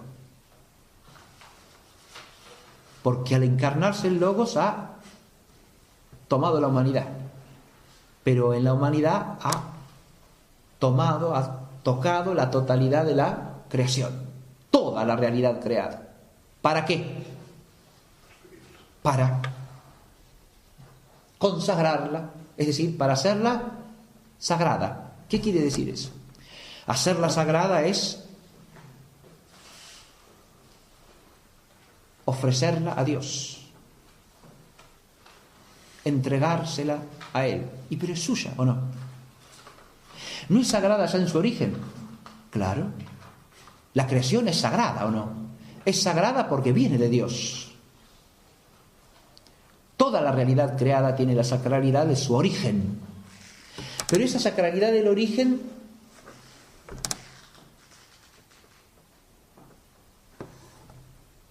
primero que nada, no es la sacralidad completa, porque la creación es el existir de las cosas, pero las cosas existen para llegar a un fin, primera cosa. La consagración viene a ser el que esas cosas que han sido creadas por Dios puedan ser plenamente llevadas a Dios finalmente, según el designio eterno de Dios. Y ahí está la mediación de Cristo. Pero lo otro que no hay que olvidar es que esas cosas que han sido originalmente creadas han sido heridas por el misterio de la iniquidad. Ahora, para ser llevadas a Dios, que es su fin, tienen que ser también rescatadas, redimidas. Y ahí está el carácter redentor de la encarnación de Cristo. Para entender esto teológicamente hay que volver a la cuestión de ¿para qué se encarnó el Verbo? ¿No? Si no es desde allí, no entendemos el sentido final de la cultura a la luz de la fe. ¿Para qué se encarnó el Verbo? La teología de la cultura, insisto, pasa principalmente por esa teología de la cultura como logos humano iluminado por el logos divino. Pero el logos se hizo carne, ¿para qué? Claro, para redimir al mundo, sí señor. Pero ahí aparece la cuestión escolástica, ¿no? Y si el hombre no hubiera pecado, de todas maneras se hubiera encarnado o no. La finalidad redentora es trascendida por la finalidad transfiguradora del mundo. Es decir, por el hecho de que a través de la encarnación toda la realidad creada adquiere un fin último que la trasciende, porque se hace plenamente templo de Dios por Cristo es la gracia de Cristo. Por eso la consagración del mundo en última instancia, ¿qué es? Es el hacer que toda la realidad creada suba a Dios por Cristo, con Él y en Él. Por eso ahí el texto que puse no es de la Biblia, sino de la liturgia, ¿no? Es la doxología final de la plegaria eucarística en la liturgia romana. Por Él, con Él y en Él, a ti, Dios Padre Todopoderoso, en la unidad del Espíritu Santo, todo honor y toda gloria por los siglos de los siglos, a lo que responde el pueblo, amén, que es el amén más importante de toda la celebración litúrgica. Amén, dijimos en la primera clase, ¿no? Es la palabra que expresa la fe. Esta doxología es el sentido de la creación, es la expresión del sentido de todo. La consagración del mundo implica que toda la cultura es en última instancia cultura para la liturgia, y que por eso la liturgia es el arquetipo de toda cultura cristiana. Claro. La liturgia es el modelo, es la cultura arquetípica.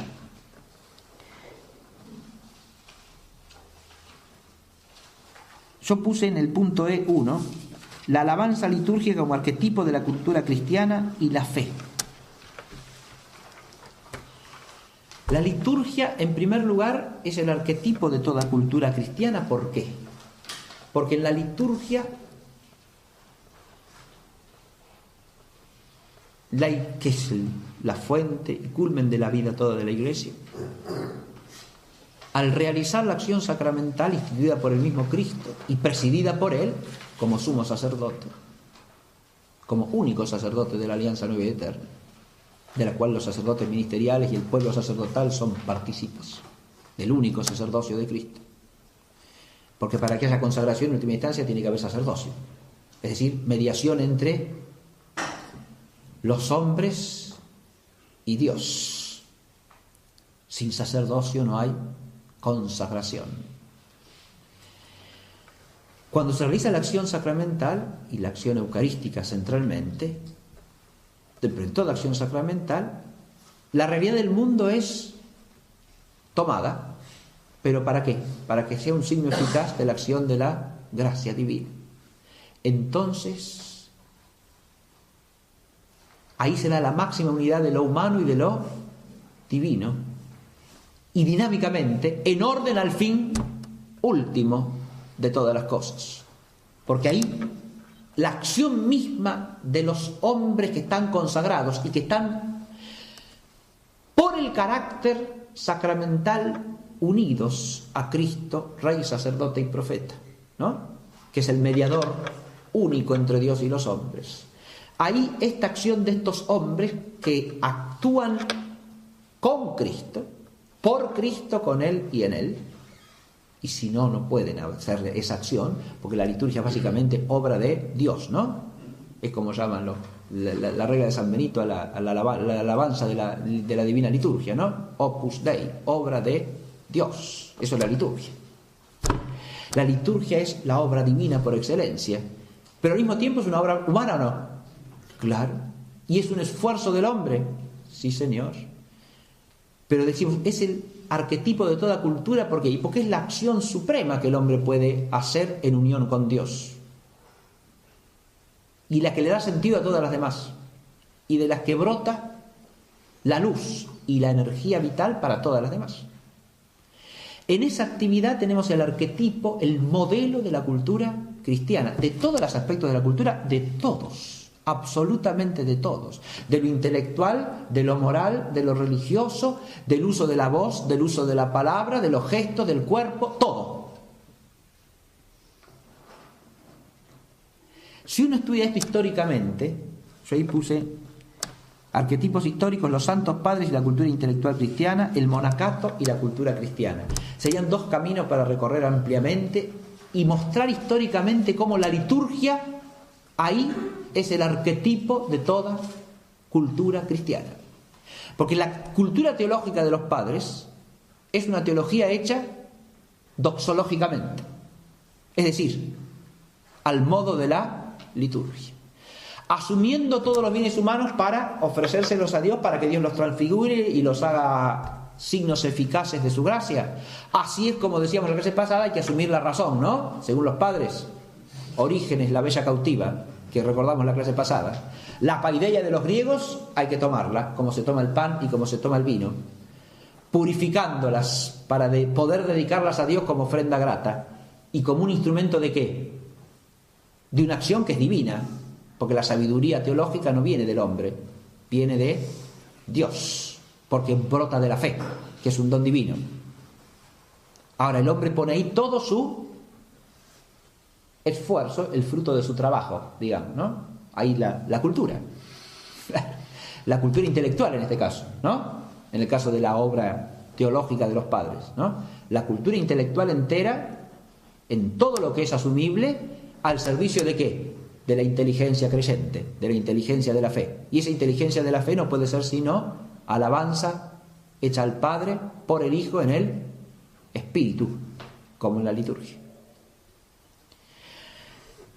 La vida del monacato cristiano, tanto en el mundo griego o bizantino en general, griego y eslavo, como en el mundo latino occidental, la tradición histórica del monacato es un arquetipo de cómo la actividad litúrgica se transforma en el modelo de todo aspecto de la cultura.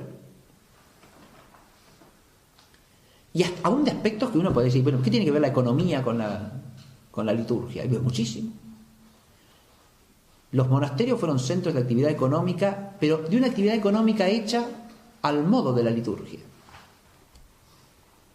al servicio de una vida de oración, de una vida de actividad contemplativa, un trabajo que era al mismo tiempo moderado y esforzado, no guiado por la avaricia ni por el afán de acumulación de riquezas, sino guiado por una vida centrada en la alabanza de Dios, es decir, una vida litúrgica. Esto implicó hasta el ordenamiento racional de la vida económica. Los cartularios de los monasterios ya desde los siglos 8 o 9 presentan un modelo desde el punto del asiento administrativo, porque llevaban el registro de todas las parcelas que había, quienes las trabajaban, con nombre y apellido. Al principio el nombre solo, después ya más tarde el nombre y apellido. Fulanito de tal, que está casado con menganita, que tiene tantos hijos que se llaman fulanito, menganita, cultivan esta parcela, ¿no? Desde tal año a tal fecha, pues, papá, muy bien. Hay como una especie de censo general de todos los que trabajan, ¿no? Porque claro, las parcelas que correspondían al monasterio eran cultivadas por campesinos, ¿no es cierto? Y en parte los propios monjes trabajaban también en ciertas actividades auxiliares. Y estos campesinos que trabajaban allí están registrados, asentados. ¿Para qué eso? Para poder llevar racionalmente las cuentas de la administración, digamos así. Pero eso surge de un esfuerzo que es al mismo tiempo humano y cristiano, porque el preocuparse por la vida de esas personas que son los que trabajan, la primera vez que... Es decir, antes de eso en la historia humana no existe campesinos registrados por su nombre que trabajaban en tal lugar. ¿Está claro? Si usted va a las fuentes antiguas de la historia, usted va a encontrar los nombres de los reyes, de los generales que ganan las batallas, etc. Pero nunca un campesino que cultivaba alcauciles en las afueras de París, qué sé yo. ¿Se me entiende? Eso refleja una visión de las cosas que es distinta, ¿no? Lo que pasa es que ese campesino es un templo del Espíritu Santo. ¿Cómo no lo vamos a nombrar? ¿Sí? Es un hijo de Dios con el que vamos a compartir la gloria del paraíso. No es cualquier cosa. ¿Ah? Es alguien con quien decimos el mismo amén en la liturgia. O sea, con quien compartimos la misma fe. Digo esto como un ejemplo entre múltiples cosas que podríamos nombrar, como la vida monástica se proyecta sobre el arte, ¿no? También sobre la arquitectura, sobre el arte de las vidrieras, sobre la escultura, sobre la música. La música. Toda la música occidental brota en última instancia de los monasterios, ¿eh? si uno estudia su historia. Hasta la notación musical viene de los monasterios, ¿sí? Si hablamos de cultura, uno piensa, ¿y cómo? Ahí hay una paradoja, ¿no? Nosotros estamos acostumbrados a una propaganda anticultural sobre la vida monástica, ¿no? Los monjes inútiles que no sirven para nada, que en lugar de dedicarse a cosas prácticas se dedican a cantar, ¿no? A rezar. Ahí hay una visión distorsionada, pero hasta grosera, de la condición humana, porque cantar es algo tan vital para el hombre como comer, pero de mayor valor que comer. ¿Puede vivir el hombre si no canta? No, señor, no puede vivir. Humanamente no puede vivir. Es decir, puede vivir como si fuese un vegetal o como si fuese un animal, pero no como si fuese un hombre. Porque si el hombre no canta es porque no tiene nada que cantar, y si no tiene nada que cantar es porque no tiene nada por lo que vivir, y si no tiene nada por lo que vivir no vive humanamente, sobrevive como una bestia inconsciente. Si no tiene nada que cantar es porque no tiene por qué vivir, insisto, y no tiene para qué vivir. Entonces no puede vivir humanamente. Es claro que necesita comer, pero eso para subsistir, no para vivir como hombre. Necesita comer, pero el hombre también come de una manera humana, ¿no? Come a partir del canto también, es decir, come a partir de lo que la palabra significa acerca de lo que es comer. Come socialmente, come moralmente, come espiritualmente, transfigurando la naturaleza y haciéndola signo de la comunión humana. No come de cualquier manera, come humanamente. De nuevo, es una comida que viene de la palabra y que viene del canto. Y ahí está la cultura, en la raíz de lo más profundo del espíritu humano. Y eso más profundo del espíritu humano, cuando el hombre recibe la luz de la fe, se ilumina.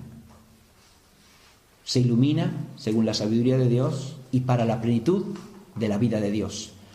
Se hace espíritu trinitario. Y ahí terminamos. Es decir, la cultura cristiana en última instancia es alabanza de la Trinidad, porque es participación de la vida trinitaria. A eso es a lo que está llamada.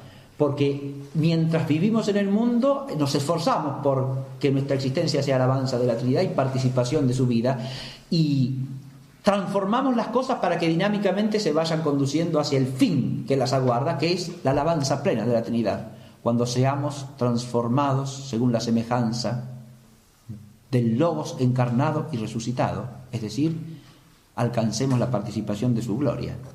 Esto implica que a la cultura también la podemos ver desde la Trinidad, y si no, no la vemos teológicamente. Ahí tiene que desembocar nuestra reflexión teológica sobre la cultura. Es la fe trinitaria la que ahora se tiene que proyectar en la cultura. Yo ahí puse 3 puntos que los voy a leer nomás y nos vamos. Fe divina y generación, la contemplatividad cristiana y la logicidad de la cultura. Esto es en relación con las procesiones trinitarias, ¿no? La procesión del Hijo es la generación, es la proferición por el Padre del Logos eterno. Ahora bien, toda la cultura puede verse como una participación, si es cultura cristiana iluminada desde la fe, como una participación en esa proferición del Logos eterno, pero participadamente en el tiempo hacia la eternidad. Por eso hay una logicidad de la cultura cristiana. Logicidad, y habría que ponerlo con mayúscula, en el sentido de que toda cultura humana es lógica. Lógica quiere decir logos, no los silogismos de Aristóteles. El logos humano, la palabra humana, ¿no? Verbalidad, si ustedes quieren, en lugar de logicidad, y nos entendemos mejor, ¿no? ¿Qué es logicidad? Que es filidad, porque el logos es el Hijo. Nuestra cultura, al ser lógica, es decir, conforme al logos eterno que se nos ha manifestado y que nos vivifica con su gracia, y de cuyo cuerpo somos miembros vivos,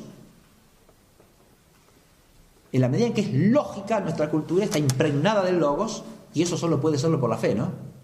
Claro.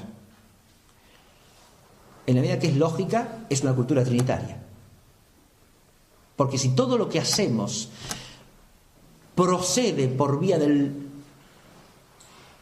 espíritu iluminado, del espíritu humano iluminado por el logos eterno, hay logicidad en lo que hacemos. Lo que hacemos es lógico. En la liturgia romana hay una expresión, en la preparación de los dones, en la cual se llama a la ofrenda racional. En griego, logike tisis. Es una ofrenda lógica.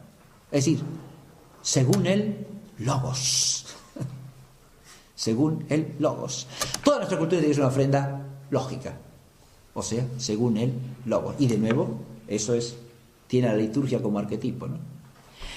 Pero al mismo tiempo está la procesión del espíritu, y ahí está la amorosidad cristiana y la espiritualidad de la cultura. Ahora, espiritualidad de nuevo hay que ponerlo con mayúscula. No me refiero a espiritualidad en el sentido de la naturaleza espiritual del hombre. Me refiero a que es una cultura movida y vivificada por el Espíritu Santo que habita en nosotros. Volvemos al texto original de la clase. ¿No sabéis que sois templo de Dios y que el Espíritu Santo habita en vosotros?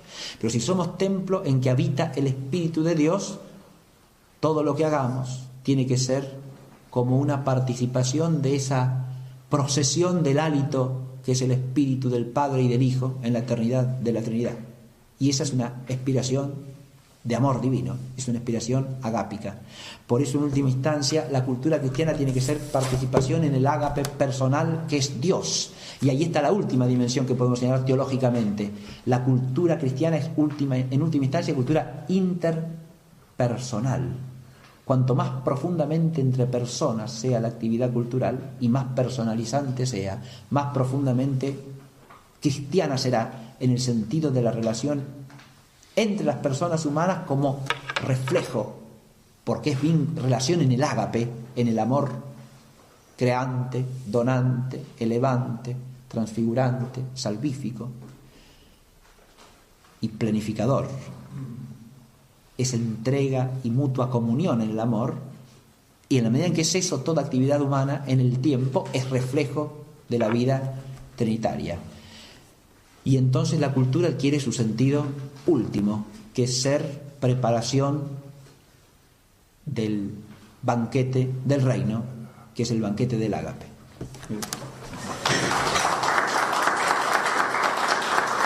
El Señor les dice a los apóstoles como introducción: me ha sido dada toda soberanía o toda potestad soberana en el cielo y en la tierra, y apoyados en eso ahora los envía. De manera que toda la misión de la Iglesia en el tiempo está basada en la realeza soberana de Cristo. Es por participar en esa realeza soberana que somos templos del Espíritu Santo, y estamos llamados a señorear el mundo, sí, pero ese señorío es un señorío del hombre sobre toda la realidad, incluida su propia realidad humana, para Cristo y por medio de Cristo para Dios. Muy bien. Partiendo de este principio teológico, ahora vamos al tema de la cultura. Primero, una cosa que a mí me parece fundamental para pensar el tema de la relación entre fe y cultura más allá de lo que es obvio, elemental, básico, ¿no? Sí, la cultura es un bien humano, entonces una cosa que me parece fundamental es afinar un poquitito el concepto mismo de cultura, porque es una palabra que, como todas las palabras, puede entenderse más o menos precisamente, más o menos vagamente, ¿no?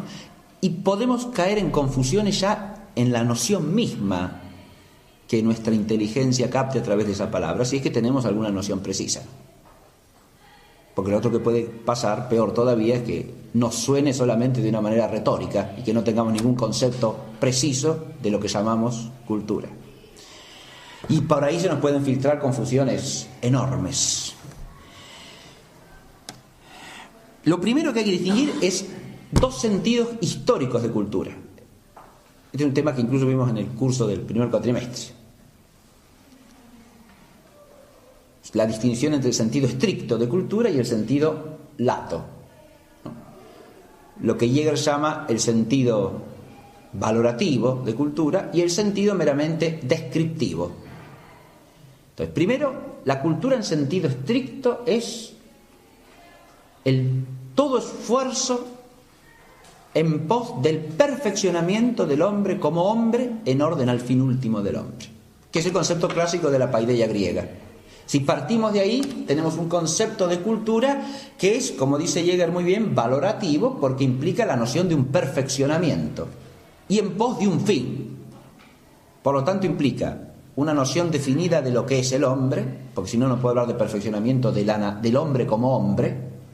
No puedo saberlo. Perfeccionamiento indica progreso en el bien. Si no, no hay perfeccionamiento. Ahora, no puedo hablar del bien del hombre si no parto de una noción de la naturaleza humana. Si el hombre es cualquier cosa, el bien del hombre también es cualquier cosa.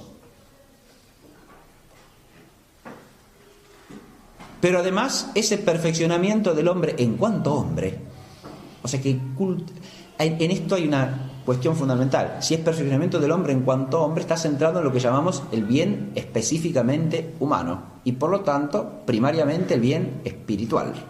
Y todo otro bien respecto de ese es instrumental y por lo tanto secundario.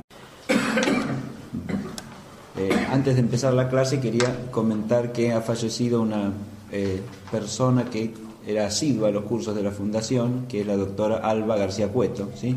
Así que podríamos hacer una oración todos por ella, ¿no es cierto? Dios te salve María, llena eres de gracia, el Señor es contigo, bendita tú eres entre todas las mujeres y bendito es el fruto de tu vientre Jesús. Santa María, Madre de Dios, ruega por nosotros pecadores, ahora y en la hora de nuestra muerte. Amén. Amén. En el nombre del Padre, y del Hijo, y del Espíritu Santo. Muy bien. Vamos al octavo tema de este curso, ¿no? Que está estrechamente relacionado con el de la clase pasada. La clase pasada vimos la fe y la razón, y hoy nos toca la relación entre la fe y la cultura. Y en el título ya he querido asociar esta relación con otro concepto que es un concepto teológico, que es el de la consagración del mundo. Por eso la clase se llama Fe y Cultura y Consagración del Mundo. Vamos a desarrollar tres núcleos conceptuales. En primer lugar, lo que podría ser toda la clase en una primera aproximación, porque cuando se habla de la relación entre fe y cultura, lo primero que hay que señalar es la cultura como un bien humano, ¿no? La idea de que la gracia asume la naturaleza y todos los bienes de la naturaleza, por lo tanto asume también ese bien natural que es la cultura, y eso dentro de los principios fundamentales de la relación entre naturaleza y gracia. Y la fe allí tiene un papel primordial, porque la fe es la luz de la inteligencia cristiana y por lo tanto es la luz que guía esa asunción de la cultura por la fe. Y lo hace haciéndose presente en la cultura a través de una elaboración intelectual y por lo tanto cultural también de la fe, que es la teología. Ese sería el primer núcleo conceptual. Pero a este núcleo vamos a agregar otros dos. En segundo lugar vamos a considerar otra relación entre fe y cultura. Es decir, esta relación consiste en ver a la cultura desde la luz de la fe elaborada teológicamente. Es decir, una teología de la cultura. Ese sería el segundo punto. Es decir, ¿qué significa la cultura vista teológicamente? Ese va a ser nuestro segundo asunto. Y esto a su vez lo vamos a centrar en una teología que tenga como eje el misterio del Logos encarnado. Y por último vamos a hablar de la consagración del mundo y la cultura cristiana. Ahí ya aparece un concepto que vamos a hacer aparecer ya en el primer punto, y es la cultura, ritmo que debe seguir toda asunción de los bienes naturales en la vida cristiana. Cuando les dice todo es vuestro, Pablo hace una serie de... porque lo dice 2 veces eso. Lo dice en esta última frase y lo dice un poquito antes, cuando les dice, porque la sabiduría de este mundo es necedad ante Dios, pues escrito está, Él caza a los sabios en su astucia. Y otra vez, el Señor conoce cuán vanos son los planes de los sabios. Nadie pues se gloríe en los hombres, que todo es vuestro. Ya Pablo, ya Apolo, ya Cefas, ya el mundo, ya la vida, ya la muerte, ya lo presente, ya lo venidero, todo es vuestro. Y vosotros sois de Cristo y Cristo de Dios.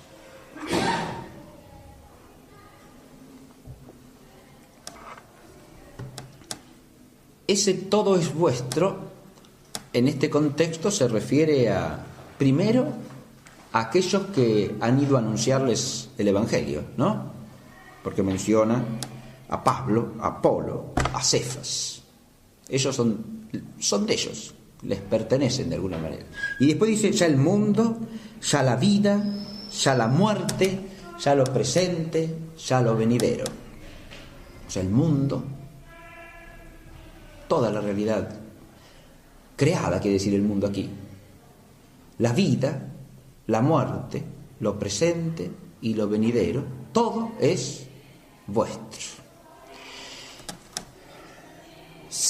Esto está estrechamente ligado a lo primero, sois templo del Espíritu, porque acá lo que se está manifestando es la realeza del cristiano. En este todo es vuestro, se está reflejando el misterio de la realeza de Cristo y de la realeza del cristiano. Pero la realeza del cristiano es una realeza relativa. No todo es vuestro hasta allí, de manera que nos apropiamos de todo y señoreamos las cosas por nosotros mismos, porque nosotros no nos pertenecemos. Esto es lo otro que San Pablo dice, ¿no? Y lo dice enfáticamente, y lo dice de diversas maneras, ¿no? Acá tenemos que recordar esa otra expresión de San Pablo: nadie vive para sí, ni muere para sí.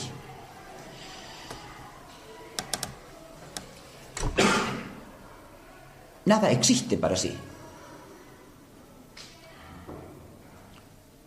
Nada, nadie.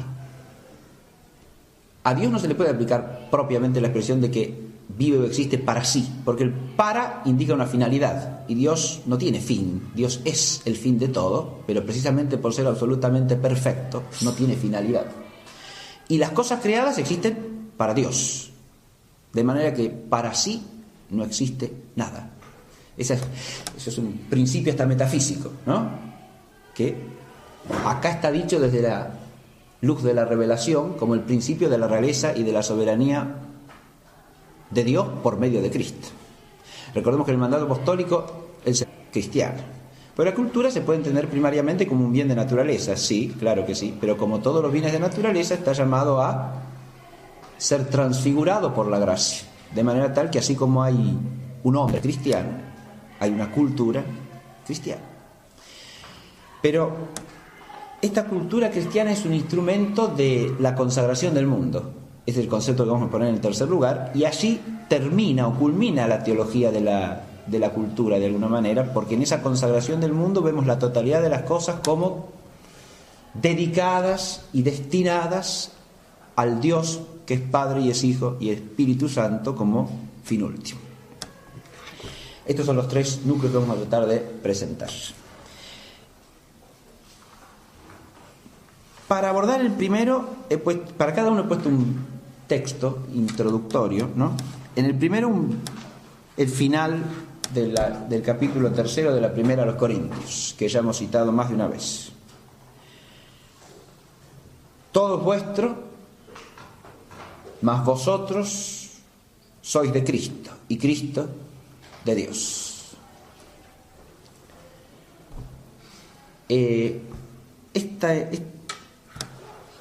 Esta expresión que aparece al final del capítulo 3 de la primera a los Corintios viene introducida por una pregunta. El pasaje que concluye con esta expresión viene introducido por una pregunta de la que podemos partir en este tema. Dice así: ¿no sabéis que sois templo de Dios y que el Espíritu de Dios habita en vosotros? Si alguno destruye el templo de Dios, Dios le aniquilará, porque el templo de Dios es santo y ese templo sois vosotros. El párrafo que empieza con esto termina con la expresión que hemos citado y que consta en nuestro esquema, ¿no es cierto? Es importante situarse en esta perspectiva porque si nosotros oímos el comienzo de este pasaje, ¿no?, Pablo está procurando recordarle a los cristianos de Corinto quiénes son. Pero quiénes son a la luz de la fe, precisamente. Él les dice: ¿no sabéis que sois templo de Dios y que el Espíritu de Dios habita en vosotros? Es una pregunta retórica, ¿no? Tenéis que saber eso, no lo sabéis.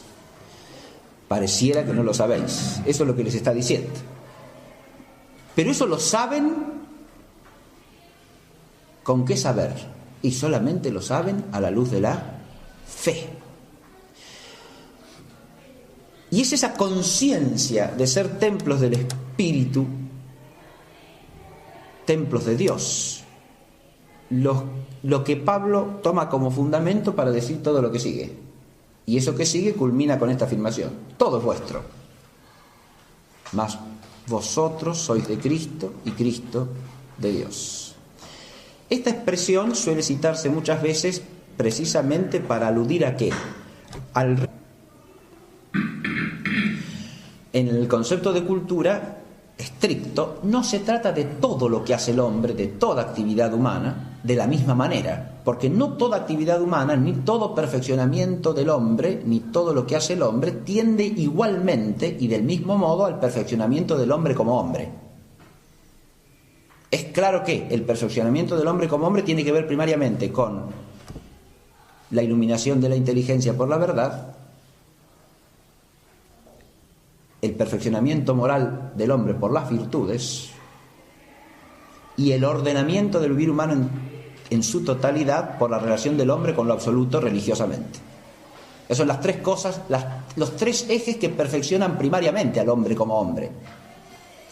De nuevo insisto en esto: si uno habla de cultura y de perfeccionamiento del hombre, no puede pensar en el hombre cerrado sobre sí mismo. Ya ahí estaríamos presuponiendo un prejuicio erróneo, inmanentista, como un presupuesto válido,